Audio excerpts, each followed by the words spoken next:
솔직히 이거 호불호 갈리는 폰 맞습니다. 근데 제가 갤럭시 S23, S24, S25 전부 울트라만 썼던 저로서는 이번에 엣지가 나옴으로써 갤럭시 S25 엣지를 메인폰으로 변경하게 됐는데요. 이 모델 완벽하진 않아도 무게 하나 때문에 삶의 질이 진짜 올라가더라고요. 안녕하세요, 발품남입니다. 요즘 제 주변에서 갤럭시 S25 엣지의 평가가 유독 좋더라고요. 저도 실사용한 지 한 달 정도 됐는데 저 또한 아주 만족하면서 쓰고 있고 말이죠. 근데 이 모델은요, 긍정적인 평가도 많지만 사용 패턴에 따라 호불호가 극명하게 갈리는 모습도 보여주는데요. 그래서 오늘은 제가 직접 실사용하면서 느낀 장점과 단점을 정리해서 영상으로 공유드려볼까 합니다. 스펙이나 성능 위주의 리뷰가 아니라 어디까지나 S25 엣지를 메인폰으로 한 달간 사용하면서 제가 개인적으로 느낀 실사용 위주의 평가가 중심이 될 겁니다. 그래서 오늘 영상에선 주관적인 의견이 많이 포함됐다는 점 참고해 주시고요. 자, 그럼 실사용 후기 바로 출발해 보도록 하겠습니다. 갤럭시 S25 엣지의 첫 번째 장점, 두께가 얇은 것도 많지만 그보다 가벼운 무게가 가장 만족스러운 부분이었습니다. 6.7인치의 큰 화면을 탑재하고도 200g도 안 되니까 실제로 체감되는 만족도가 진짜 높습니다. 바로 직전에 쓰던 S25 울트라가 220g이거든요. 이처럼 화면 크기가 6.5에서 6.7인치쯤 되는 스마트폰들은 거의 200g이 훌쩍 넘는 무게를 각오해야 하는데 이 S25 엣지는요 163g밖에 안 됩니다. 화면이 훨씬 작은 갤럭시 S25 일반 모델 과 무게는 거의 비슷한 수준이죠. 이걸 언제 가장 크게 체감을 했냐면 바지 속에 넣었을 때인데요. 울트라 모델을 썼을 때 툭 튀어나오는 거, 이거 정말 불편했거든요. 고무줄 바지를 입는 날에 진짜 나도 모르는 사이에 바지가 몇 센치 내려간 적도 꽤 있고요. 특히나 여름철에 얇은 바지 입잖아요. 그럴 때는 이 주머니에 넣었을 때 이 체감이 생각보다 엄청 크게 다가옵니다. 다음으로 누워서나 그리고 소파에 기대서 영상 볼 때도 너무 좋았어요. 게다가 울트라를 쓰다가 엣지를 들어보면 역체감이 상당합니다. 오래 써도 손목의 부담이 확실히 적어요. 울트라 들고 있다가 엣지를 들어보면 이상할 정도로 가벼운데 하는 생각이 절로 나올 겁니다. 화면은 크지만 가벼운 무게, 이 조합이 주는 사용상의 이점은 생각보다 훨씬 컸어요. 두께 역시 5.8mm로 엄청 얇죠. 두께를 그냥 수치상으로 들었을 때보다 실제로 손에 쥐면 기존 스마트폰들과는 확연히 다르다는 걸 바로 느낄 수가 있습니다. 처음에는 너무 슬림하다 보니까 그립감이 살짝 어색하게 느껴지기도 하는데 저는 이런 케이스를 끼우는 편이라서 이 얇은 폰에 케이스를 이렇게 씌우면 그립감이 저한테는 딱 좋더라고요. 제가 쓰는 케이스는 이 링켓 건데 두께도 얇고요. 이 표면에 패브릭 느낌이 나는 질감도 상당히 마음에 들었어요. 그리고 가끔 엣지에 케이스를 끼우면 얇은 장점이 소용없는 거 아니냐 하는 분들도 계신데 요즘에 얇은 케이스가 워낙 잘 나오기도 하고 원래 케이스를 끼우는 분이라면 울트라에도 이렇게 케이스를 끼우셨을 거잖아요. 그래서 울트라와 엣지 둘 다 케이스를 끼우고 같은 조건에서 비교하면 여전히 엣지가 얇은 걸 느낄 수 있을 겁니다. 그래서 케이스는 필수적으로 씌우는 걸 추천드리고 싶어요. 얇은 만큼 스크래치 보호도 가능하고 그립감을 높이는 데에도 케이스가 큰 도움을 줍니다. 그리고 후면 디자인을 보면 카메라가 듀얼 구성이죠. 3, 4개가 아니라 2개밖에 없어서 처음엔 뭔가 어색할 수 있거든요. 근데 쓰다 보면 오히려 군더더기 없이 깔끔한 듀얼 카메라 디자인이 저는 오히려 심플하니 좋더라고요. 그리고 제가 고른 색상도 딱 마음에 들고요. 한마디로 정리를 해보면 무게, 두께, 그립감, 디자인까지 기존 플래그십 스마트폰들과 차원이 다른 경험을 줍니다. 두 번째 장점으로는 디스플레이입니다. 얇은데 화면 크기가 6.7인치로 큼직하니까 영상을 보거나 SNS를 하기에도 시원시원한 느낌을 줍니다. 게다가 다이나믹 아몰레드 2X 패널, QHD 플러스의 해상도, 최대 120Hz의 주사율을 지원하는 하이엔드급 스펙이 탑재가 됐어요. 한마디로 선명도, 색감, 밝기, 부드러움 모든 면에서 충분한 고사양 스펙이라 볼 수가 있죠. 실제로 유튜브 HDR 영상 그리고 고화질 사진을 보면 색 표현이 쨍하고 대비도 좋고요. 실내외 할 것 없이 화면이 매우 뚜렷하게 잘 보입니다. 주사율도 최대 120Hz까지 가변적으로 올라가니까 스크롤할 때나 애니메이션도 매끈하게 지나가니까 눈이 편안하고 터치 샘플링도 빨라서 반응이 즉각 떠오르고요. 일반적으로 화면이 크면 휴대성이 같이 떨어지는 편인데 S25 엣지는 물리법칙을 거슬렀습니다. 한 손으로 들고 있기에도 크게 부담이 없고요. 화면이 크니까 영상이나 이북 볼 때에도 몰입감은 아주 좋은데 폰까지 가볍고 얇으니까 오래 들고 있어도 손목이 덜 아프죠. 그리고 내부에 들어간 칩셋과 사양도 최고 수준입니다. 퀄컴 스냅드래곤 8 엘리트 칩셋의 12GB 램 조합이라서 성능 면에선 사실상 동급 시기에 나온 S25 울트라 모델과 거의 대동소이합니다. 울트라를 쓰다가 엣지로 넘어왔는데 앱을 여는 속도나 화면 전환, 멀티태스킹을 했을 때 속도에서 큰 차이를 느끼지는 못했습니다. 일상적인 SNS, 웹서핑은 말할 것도 없고 고사양 3D 게임도 높은 옵션으로 실행해봐도 초반 프레임은 쭉쭉 잘 나와줍니다. 한 달 동안 쓰면서 성능 때문에 답답함을 느낀 적은 한 번도 없었다고 말씀드릴 수 있겠네요. 벤치마크 값도 말씀은 드려야겠죠. 긱벤치 6 기준으로는 싱글코어 2800점대, 멀티코어 9200점대가 나왔습니다. 수치만 보면 동일 칩셋을 쓰는 S25 울트라 모델보다 5에서 10% 정도 낮게 나오긴 했습니다. 같은 칩셋이 들어갔다고 해도 얇은 폰이다 보니까 발열을 제어하기 위한 약간의 스로틀링을 건 결과인데 이 부분은 단점에서 좀 더 설명드리도록 할게요. 3D마크 스트레스 테스트를 돌렸을 때도 최고 점수와 최저 점수가 일반 S25 시리즈 대비 조금 낮게 나왔습니다. 근데 이건 극한의 상황에서 테스트를 했을 때의 얘기고요. 일반 유저가 일반적인 경우에 실제로 체감할 수 있는 성능은 차이가 크지 않습니다. 장시간 고사양 작업만 아니라면 기존에 쓰던 S25 울트라와 똑같이 쾌적했습니다. 그러니까 한마디로 엄청 빡시게 쓰는 분들만 아니라면 평소엔 이런 성능 저하를 느낄 일은 많지 않을 겁니다. 네 번째 장점은 카메라입니다. 이번에 갤럭시 S25 엣지는요 후면 카메라가 2개 탑재됐죠. 초기에는 망원 렌즈를 빼버려서 삼성이 혹평을 받았었는데 저도 그때 망원을 워낙 잘 쓰고 있었기 때문에 엣지가 막 출시됐을 때 구매하지 않았었거든요. 하지만 실제로 사용해보니까 메인 카메라 화질이 워낙 좋다 보니 기본 사진 퀄리티는 전혀 손색이 없었습니다. 후면 메인 카메라가 무려 2억 화소죠. 이게 S25 울트라와 동일한 최고급 센서를 넣어준 거라서 결과물은 상당히 훌륭합니다. 기본 모드에서 픽셀 비닝을 통해서 고화소를 활용하니까 낮에든 밤에든 선명하고 디테일한 좋은 사진이 나왔고요. 색감 표현이나 HDR 처리도 삼성 최신 플래그십답게 굉장히 만족스러운 결과를 보여줬습니다. 흔들림 방지도 메인 카메라에 탑재되어 있다 보니까 사진을 찍을 때 안정감이 있었고 동영상 역시 최대 8K 촬영까지 지원하는 스펙이라서 영상 촬영 성능도 뛰어납니다. 그럼 망원 카메라의 부재는 어떻게 보완했느냐? 삼성은 고해상도 센서 크롭 줌으로 이를 대체했습니다. 그래서 메인 2억 화소 센서를 활용해서 광학으로 2배 줌으로 크롭 줌이 가능합니다. 아이폰 15, 아이폰 16의 2배 광학 크롭과 비슷한 개념이라고 보시면 돼요. 제가 2배 줌으로 몇 번 찍어봤는데 디지털 줌이긴 해도 워낙 고화소다 보니까 품질이 꽤 선명하게 유지가 됐습니다. 인물이나 먼 사물도 웬만한 퀄리티로 담을 수가 있었어요. 물론 3배 이상으로 줌을 당기면 한계가 보이긴 했어요. 최대 10배 디지털 줌까지 지원은 되는데 5배가 넘어가면 S25 울트라와 비교를 했을 때 품질 저하가 눈에 띄었습니다. 울트라의 광학 3배 줌, 10배 줌이 주는 선예도나 디테일은 따라가기 어려워 보였어요. 저도 가끔 회의 자료 같은 걸 멀리서 찍거나 할 때 3배 망원이 있었으면 더 선명했을 텐데 아쉬움을 느낀 적은 몇 번 있었습니다. 아무래도 물리적으로 카메라 개수가 줄었다 보니까 이 망원 렌즈의 부재는 어쩔 수 없는 부분이긴 합니다. 또한 인물 모드도 2배까지밖에 안 돼서 인물 모드 촬영을 많이 하는 분들, 이런 분들은 엣지 카메라가 좀 아쉬움이 느껴질 겁니다.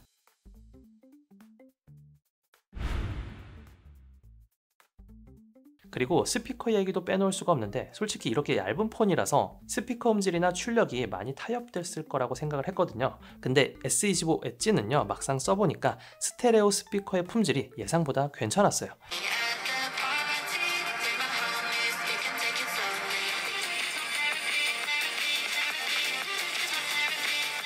일단 좌우 스피커가 제공하는 스테레오 효과도 뚜렷하고 최대 볼륨에서 음이 크게 찢어지지가 않았습니다. 음악을 재생해보면 고음역은 맑고 깨끗하게 나오고 사람 목소리나 대사도 명료하게 잘 들렸어요. 다만 물리적인 한계 때문에 저음의 울림은 살짝 약하고 최고 볼륨도 아주 크지 않은 건 아쉽기도 합니다. 그래서 시끄러운 환경에서 엣지로 듣는다면 최대 볼륨이 좀 아쉬울 수도 있고요. 그리고 마지막 장점, 좀 사소할 순 있지만 이 진동 퀄리티도 좋았습니다. S25 엣지에는 엣지 모델 전용 커스텀 진동 모듈이 들어갔는데요. 실제로 이전 세대 모델을 쓰다가 진동감을 비교해보면 차이가 느껴집니다. 예전에 쓰던 모델에서는 약간 진동이 웅 하고 무딘 느낌이었다면 이 엣지 모델은 좀 더 가볍고 경쾌하게 탁탁 쳐주는 그런 느낌입니다. 키보드 타이핑할 때나 알림 올 때 손끝에 전달되는 촉감이 굉장히 정교하고 산뜻해서 작은 차이지만 쓰면 쓸수록 만족스러웠어요. 이 부분은 직접 사용해보기 전에는 몰랐는데 한 달 정도 쓰다 보니까 예전 폰들의 진동이랑 미묘하게 다른 게 느껴지더라고요. 이런 디테일한 부분도 사용하면서 만족감을 높여주는 큰 요소로 작용을 했습니다. 결론적으로 이 정도 두께치고 이 정도 사운드,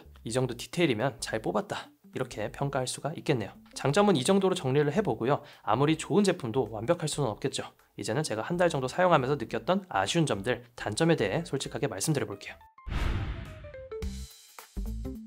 우선 이 S25 엣지 구매를 망설이게 되는 가장 큰 요인은 가격이 아닐까 싶어요. 갤럭시 S25 엣지의 출시 가격은 149만 6천 원인데요. 이는 동일 용량의 기본형 S25보다 34만 원이나 비싸고 S25 울트라보다는 불과 20만 원 정도만 저렴한 수준입니다. 다시 말해서 가격대가 이미 플래그십급이라는 뜻인데요. 하지만 그만한 값어치를 하냐는 질문에는 사용자에 따라서는 부정적인 의견도 나올 수가 있습니다. 우선 엣지 모델은 여러 핵심 기능이 제외되었습니다. 가장 큰 차이는 망원 카메라의 부재, 배터리의 용량, 충전 성능 모두 기본형보다도 후퇴된 부분이 있는데요. 그런 아쉬운 성능 관련해서는 다음 파트부터 쭉쭉 말씀드려보도록 할게요. S25 엣지 선뜻 구매하기에는 부담스럽다 말씀드렸는데요. 이처럼 자급제는 아무래도 한 번에 큰 금액을 써야 하다 보니까 선뜻 구매하기 부담되는 건 사실입니다. 그래서 저는 스마트폰을 구매할 때 웬만하면 박스까지 보관하면서 깨끗하게 사용을 하고 있고요. 중고폰 가격을 최대한 높게 받으려고 하고, 그럼 확실히 새로운 폰을 살 때 부담이 좀 줄어듭니다. 보통 중고폰 거래는요, 당근 같은 중고거래 플랫폼을 많이 사용하시죠. 근데 이 직거래라는 게 특유의 불편함이 느껴질 때가 있어요. 저 역시도 중고거래를 많이 해본 사람으로서 낯선 사람을 직접 만나다 보면 빌런들도 꽤 있고요. 그냥 찔러보는 메시지들도 많아서 일일이 답변하는 것도 감정 소모가 큽니다. 혹시 비슷한 경험이 있어서 불편했던 분이라면 꼭 대면하지 않더라도 인증된 업체를 끼고 중고폰을 판매하는 방법도 있거든요. 바로 폰갑이라는 플랫폼을 이용하는 겁니다. 보통의 경우에는 스마트폰을 판매하려면 우선 집 밖을 나가야 하는 번거로움이 있는데 이건 좀 다르더라고요. 수거부터 판매, 입금까지 아주 빠르고 간편하게 진행이 가능합니다. 스마트폰을 시스템에 등록하면 여러 업체가 폰을 구매하겠다고 입찰하는 시스템인데, 판매자 입장에서 등록 과정이 간단해서 접근성이 좋은 편이에요. 이용 방법은 간단합니다. 사용하던 폰을 시스템에 등록하고 파트너 견적을 받고 원하는 파트너와 거래 예약, 그리고 돈을 받으면 끝이 납니다. 생각보다 많은 업체가 입찰에 참여해서 마음에 드는 파트너를 골라서 판매할 수도 있고요. 굳이 대면 거래를 하지 않더라도 택배로 무료 픽업이 가능하니까 포장해서 문 앞에 두면 알아서 수거까지 가능합니다. 참 편하죠. 그리고 거래하시면서 참고하실 만한 사항도 말씀드려 볼게요. 폰을 판매하기 전에 예상 시세를 확인할 수가 있는데요. 이 시세는 내가 체크한 정보를 바탕으로 안내된 가격이고, 실제 가격은 이거보단 좀 떨어질 수가 있어요. 대신 내가 생각한 예상 시세와 실제 가격이 다르다면 무료로 반품 신청할 수 있습니다. 폰갑이는 정부가 정한 까다로운 인증 기준을 통과해서 안심거래 사업자 인증을 받았기 때문에 최근 이슈였던 개인정보 유출 걱정 없이 안심하고 판매할 수 있을 거예요. 또한 개인 간 거래보다는 입찰 방식이 가격이 조금 낮을 수는 있습니다. 다만 반대로 이렇게 하자가 있는 제품이거나 오래된 스마트폰의 경우에는 차이가 별로 없거나 좀 더 잘 받는 경우도 있으니까요. 다양한 방법으로 시도해 보시는 게 도움이 되겠죠. 폰갑이는 깨진 폰뿐만 아니라 최신 폰, 오래된 폰까지 모두 판매할 수 있으니까요. 중고폰 판매 고민 중이시라면 신뢰할 수 있는 폰갑이어서 안심하고 이용해보세요. 다음은 배터리 지속 시간입니다. 아무리 기술이 좋아졌다고 해도 얇고 가볍게 만들면서 희생한 부분도 있겠죠. 그 첫 번째는 배터리 용량입니다. 갤럭시 S25 엣지의 배터리는 3900mAh인데 6.2인치의 갤럭시 S25 기본형이 4000mAh로 더 큽니다. 같은 사이즈의 갤럭시 S25 플러스는 4900mAh입니다. 앞서 성능 파트에서 잠시 말씀드렸죠. 전력 소모를 조절하면서 배터리 효율을 높이려는 노력은 있지만 물리적인 용량 한계는 어쩔 수가 없습니다. 화면은 크지만 배터리 용량이 작기 때문에 S25 시리즈 중에서는 가장 짧은 배터리 타임을 보여줍니다. 제 사용 패턴 기준으로는 아침에 100%로 시작해서 하루 종일 무난히 쓰고 나면 저녁쯤에 15에서 20% 정도만 남더라고요. 울트라는 아침에 충전하고 나서 퇴근까지 배터리 걱정을 한 적이 거의 없었는데, 엣지는 꼭 충전을 추가로 하게 됩니다. 실제로 사용량을 보니까 하루에 두세 번 정도 충전을 했고요. 그래서 S25 울트라와 단순 비교를 해보면 S25 엣지로 옮기고 나서 체감상 S25 울트라보다 하루에 한 번은 더 충전을 하는 것 같습니다. 국내외 테스트 결과를 바탕으로 평균을 내서 정리를 해봤는데요. 물론 배터리 타임은 사용 환경에 따라 다르니까 참고용으로만 봐주세요. 평소 스마트폰을 간단하게 쓰고 저녁에 충전하는 루틴이 있는 분들이라면 큰 문제는 없겠지만, 늘 화면을 켜두고 작업하는 분들, 게임 영상 시청을 하는 시간이 많은 분들, 또는 하루 종일 밖에서 콘센트 없이 버텨야 하는 분들께는 배터리의 아쉬움이 크게 다가올 수가 있습니다.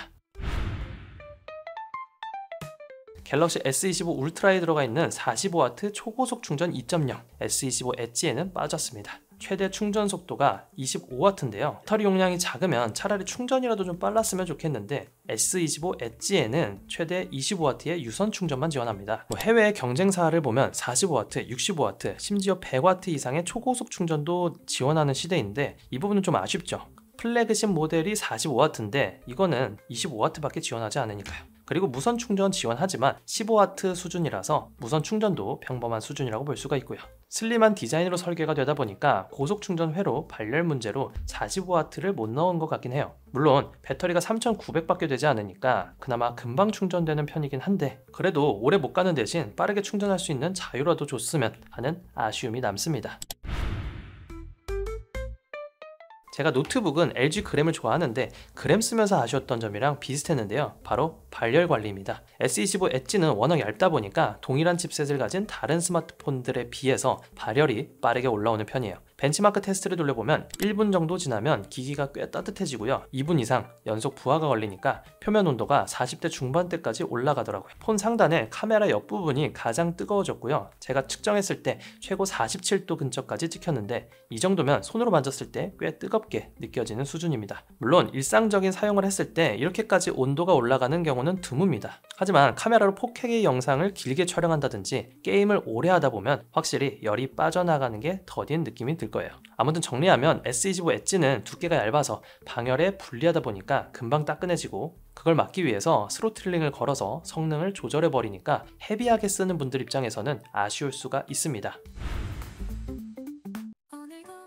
자, 이렇게 지금까지 한 달간 사용한 S25 엣지의 장단점을 쭉 살펴봤는데요. 장점과 단점이 너무 명확하게 대비되는 제품입니다. 지금 보여드리는 장단점 다시 한번 정리해 보시고요. 엣지에 관심을 가졌던 분이라면 이 영상 보시고 나한테 잘 맞는 제품일지 한번 고민해 보시기 바랍니다. 저는 망원 카메라의 부재 빼고는 크게 단점으로 느껴지는 부분은 없었습니다. 그래서 울트라를 쭉 써오다가 엣지를 메인폰으로 바꿔서 아주 만족스럽게 잘 사용하고 있네요. 결론을 내려보면 누구에게나 완벽한 제품은 아니지만 잘 맞는 사람이 쓴다면 한없이 좋은 제품이 될 수 있다는 게 제 결론입니다. 얇고 가볍다는 건 모든 분들이 인정할 확실한 장점이고 반대로 배터리가 작고 충전이 느리고 망원 카메라가 빠졌다는 건 어찌 보면 태생적인 단점입니다. 따라서 장단점들이 사용자에 따라 체감되는 비중이 완전히 달라질 수 있겠죠. 만약 여러분이 큰 화면을 선호하면서도 휴대성을 정말 중요하게 생각한다면 S25 엣지는 현존 어떤 폰보다 그 욕구를 만족시켜줄 유일무이한 선택지라고 자신있게 말씀드릴 수 있겠습니다. 대화면 폰인데도 손목에 부담이 없을 정도로 가볍다는 경험은 솔직히 써보기 전에는 몰랐는데 막상 써보고 나면 엄청난 매력이 되거든요. 저도 개인적으로 두께보다 무게 감소에서 오는 만족감이 훨씬 크더라고요. 스마트폰 쓰다가 손목이 아팠던 경험이 있다면 그래서 가벼운 폰을 찾고 있는 니즈가 있다면 이 모델 강력하게 추천드리고 싶습니다. 오늘 말씀드린 내용이 갤럭시 S25 엣지 구매를 고민하시는 분들에게 조금이라도 도움이 되셨으면 좋겠고요. 여러분들은 이 갤럭시 S25 엣지 어떻게 생각하시는지 여러분의 의견 또한 댓글로 자유롭게 남겨주시면 감사드리겠습니다. 자, 이렇게 제가 준비한 리뷰는 마치도록 할게요. 시청해주셔서 감사드리고요. 도움이 되셨다면 좋아요와 구독도 부탁드리겠습니다. 그럼 저는 또 다음 영상에서 찾아오도록 할게요. 오늘도 득템하세요. 고맙습니다.